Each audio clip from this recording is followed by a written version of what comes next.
மாணவ செல்வங்கள் அனைவருக்கும் காலை வணக்கம். 7ஆம் வகுப்பிற்கான 3ஆம் பருவம் யூனிட் 1 3ஆம் பருவத்திலிருந்து எடுத்திருக்கேன். யூனிட் 1 ஃபஸ்ட்டு விருந்தோம்பல் என்கின்ற ஒரு கவிதை பேழை. கவிதை இது, செய்யுள் இதுகள், சரிங்களா? இப்போது இந்த விருந்தோம்பல் என்ற ஆசிரியர் யார் அப்படின்னா பற்றி பார்க்கலாம், சரியா? நூல் வெளி பாருங்கள். பழமொழி 400 நூலின் ஆசிரியர். இந்நூல் பழமொழி 400 என்ற நூலிலிருந்து எடுத்திருக்காங்க. இது பழமொழி 400 அப்படின்னா இது ஒரு 11 கீழ்கணக்கு நூல்களுள் ஒன்று இந்த பழமொழி 400. அப்போது இந்த பழமொழி 400 என்ற நூலினுடைய ஆசிரியர் யார் அப்படின்னா முன்றுரை அரையனார். பழமொழி 400 ஆசிரியர் யார்னா முன்றுரை அரையனார். இந்த பழமொழி 400 என்ற நூல் எப்போவுமே ஒரு கடைசியாக ஒரு பழமொழியை வச்சு பாடப்பட்ட ஒரு பாடல் தான் இது. இந்த 4 வரி தான் இருக்கும். அந்த 4 வரியில் பார்த்தீங்கன்னா அதில் ஏதோ ஒரு வரியில் கடைசி வரியில் ஒரு பழமொழி இருக்கும், ப்ராவர்பு அது இருக்கும். அப்படி எழுதப்பட்ட ஒரு நூல் தான் இந்த பழமொழி 400. இந்த பழமொழி 400 இயற்றிய ஆசிரியர் தான் முன்றுரை அரையனார். இவர் கிபி 4ஆம் நூற்றாண்டைச் சேர்ந்தவர் என்பர். இவருடைய காலம் அப்படின்னா 4ஆம் நூற்றாண்டு. இது கிறிஸ்து பிறந்த பின். அடுத்து பாருங்கள், பழமொழி 400 நூலின் கடவுள் வாழ்த்து பாடல் மூலம் இவர் சமணர் சமயத்தை சார்ந்தவர் என அறிய முடிகிறது. இப்போ இந்த ஆசிரியர் என்ன சமயத்தை சார்ந்தவர் அப்படின்னு தெரியாது. அதனால் என்ன பண்ணுவாங்க, இந்த புக்கில் அவங்க எழுதின புக்கில் முதல்ல எந்த கடவுளை பற்றி அவங்க எழுதுகிறாங்களோ அதிலிருந்து அவங்க சமண சமயமா இல்லை சைவ சமயமா அப்படின்னு தெரிஞ்சுப்பாங்க. அப்போ இங்கே இந்த ஆசிரியர் சமண சமய பாடலை தான் கடவுள் வாழ்த்து பாடலாக எழுதியிருக்காரு. அதனால் இவர் சமண சமயத்தை சார்ந்தவர் இந்த ஆசிரியர்னு சொல்கிறாங்க. புரியுதா? அடுத்தது பழமொழி 400 பற்றி சொன்னோன்னா, இந்த பழமொழி 400 நூல் 11 கீழ்கணக்கு நூல்களில் ஒன்று. அப்போது இது 400 பாடல்களை கொண்டது. மொத்தம் எத்தனை பாடல்? 400 பாடல்களை கொண்டது. இந்த ஒவ்வொரு பாடலின் இறுதியிலும் ஒரு பழமொழி இடம்பெற்றிருப்பதால் இது பழமொழி 400 என்று பெயர் பெற்றது. நான் முதலே சொன்னேன் இல்லையா, இந்த பாடலினுடைய கடைசியில் ஏதாவது ஒரு பழமொழி இடம்பெற்றிருக்கும். அப்படி இடம்பெற்றிருந்தால் அது பழமொழி 400 அப்படின்னு சொல்கிறாங்க. அதை இந்நூலின் ஒரு பாடல் இங்கு தரப்பட்டுள்ளது. இந்த பழமொழி 400லேருந்து ஒரு பாட்டு எடுத்து உங்களுக்கு தந்திருக்கிறாங்க. என்னது? விருந்தோம்பல் என்ற தலைப்பில் தந்திருக்காங்க. புரியுதா? அப்போது இது வரைக்கும் தான் உங்களுக்கு நூல் குறிப்பு. என்ன இதில் தெரிஞ்சுக்கணும் நீங்கள் அப்படின்னா, பழமொழி 400, இந்த பழமொழி 400 11 கீழ்கணக்கு நூல்களுள் ஒன்று பழமொழி 400. அடுத்து தெரிஞ்சுக்கணும் அப்படின்னா, இதனுடைய ஆசிரியர் முன்றுரை அரையனார். புரியுதா? அடுத்தது இந்த பழமொழி 400 பாடல்களை உடையது. 400 பாடல்களை உடையது, அது தெரிஞ்சுக்கங்க. அடுத்தது இந்த பாடலினுடைய இறுதியில் பழமொழிகளை ஏதேனும் ஒரு பழமொழியை வைத்து முடிவு பெறும் இந்த செய்யுள். புரியுதுங்களா? இப்போ செய்யுளுக்கு போகலாமா? பாருங்கள், விருந்தோம்பல் அப்படின்னு சொன்னால், நம்ம விருந்தினர் வருகிறார்கள் இல்லையா நம்ம வீட்டுக்கு, அவர்களை எப்படி நம்ம உபசரிப்பது அப்படின்னு சொல்கிறீங்க. அதை பற்றிய ஒரு செய்யுள் தான். பாருங்கள், நுழையும் முன் தமிழர்களின் பண்பாட்டு கூறுகளில் விருந்தோம்பல் முதன்மையானதாகும். நம்முடைய கலாச்சாரமே அப்படின்னா என்னன்னு கேட்டால், நம்முடைய பண்பாடு என்னன்னா, நம்ம வீட்டிற்கு வந்த விருந்தினரை உபசரித்தல். புரியுதுங்களா? விருந்தினர் வந்தால் அவர்களை உபசரித்தல் அப்படின்னா நம்ம சாப்பிட்டு அனுப்புறது, சாப்பாடை போட்டு அனுப்புறது இல்லையா? விருந்தோம்பல் இப்படி விருந்தினர் வந்தாலே நம்ம என்ன பண்ணோம், உணவு அளித்து பரிமாறுவது அவருக்கு. அப்போ தமக்கு இல்லாவிட்டாலும் இருப்பதை விருந்தினருக்கு தந்து மகிழ்ந்த நிகழ்வுகளை தமிழ் இல்லங்களில் பேசுகின்றன. அப்படி ஒரு இல்லத்தில் விருந்தினர் வரும்பொழுது தமக்கு உணவு இல்லை, நம்ம வீட்டில் உணவு இல்லாட்டி, யாருக்கு? வீட்டில் இருக்கிறவங்களுக்கே சாப்பாடு இல்லாட்டி கூட பரவாயில்ல, ஆனால் விருந்தினருக்கு உணவு கொடுப்பார்கள், உணவு கொடுத்து உபசரிப்பார்கள். தனக்கு இல்லாவிட்டாலும் விருந்தினருக்கு உணவு கொடுத்து மகிழ்வார்கள். அப்படிப்பட்ட ஒரு பரம்பரையை சார்ந்தவர்கள், பண்பாட்டுடையவர்கள் நம்முடைய முன்னோர்கள் அன்று இலக்கியங்கள் பேசுகின்றன. இந்த இலக்கிய நூல்களை பார்த்தீங்கன்னா நிறைய விருந்தோம்பல் என்ற அதிகாரமே வள்ளுவரும் எழுதியிருக்காரு. விருந்தினரை வந்து முகமலர்ச்சியோடு உபசரிக்க வேண்டும் என்று வள்ளுவர் சொல்லியிருக்காரு. நம்ம முகமலர்ச்சியோடு அவர்களுக்கு சாப்பாடு போடலை அப்படின்னா நம்ம அவங்களுடைய முகமே வாடிவிடும் அப்படின்னு சொல்லியிருப்பார் வள்ளுவர் ஒரு குறளில்.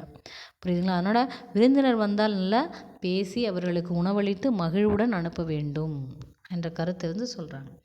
அப்படி கடையேழு வள்ளல்கள் ஒருவர் பாரி.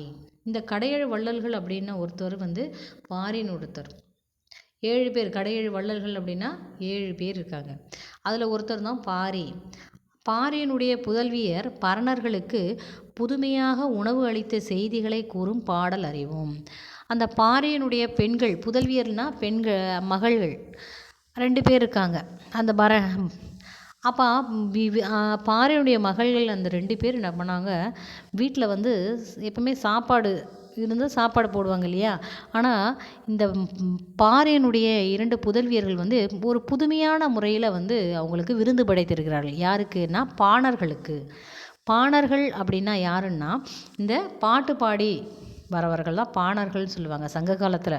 பாணர்கள் என்பவர்கள் வந்து ஒவ்வொரு மன்னரையோ இல்லை புலவர்கள் பற்றி பாடி வருவது தான் பரிசில் பெற்று வருபவர்கள் தான் பாணர்கள்னு சொல்லுவாங்க. பாணர்களுடைய வேலையே என்ன? மன்னனை புகழ்ந்து பாடுதல் தான் பாணனுடைய வேலை. அப்படியே ஒரு பாணன் ஒருத்தன் வந்து விருந்துக்கு வருகிறான். அப்படி விருந்திற்கு வரும் பாணனை வந்து பாரியினுடைய புதல்வியர்கள் வந்து எப்படி உணவு படைத்தார்கள் என்பதை பற்றிய செய்யுள் தான் இந்த பாட்டு. செய்யுள் பார்க்கலாமா? பாருங்க. மாரியொன்று இன்றி வரந்திருந்த காலத்தும் பாரி மடமகள் பான்மகற்கு நீர் உலையுள் பொன் திறந்து கொண்டு புகாவா நல்கினாள் ஒன்றாக முன்றிலோ இல்.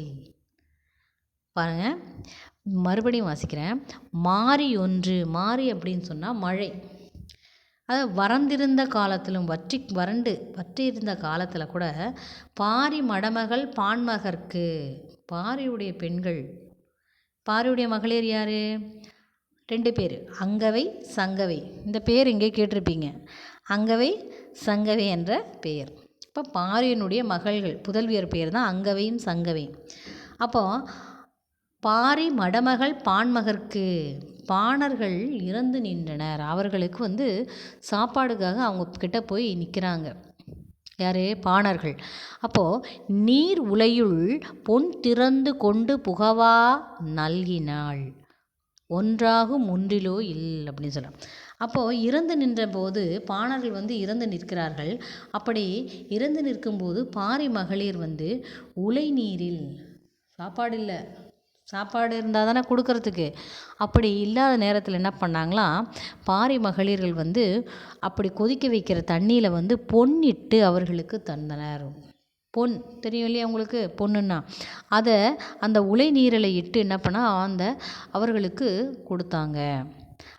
இதுலேருந்து என்ன தெரியுது அப்படின்னா, தனக்கு விருந்தினர் வந்து தன்னை யாசித்து வருபவர்களுக்கு வந்து எங்கிட்ட சாப்பாடு இல்லை போங்க அப்படின்னு திருப்பி அனுப்பாமல் நம்மக்கிட்ட என்ன பொருள் இருக்கிறதோ அதை வந்து அவர்கள் கொடுத்தார்கள்.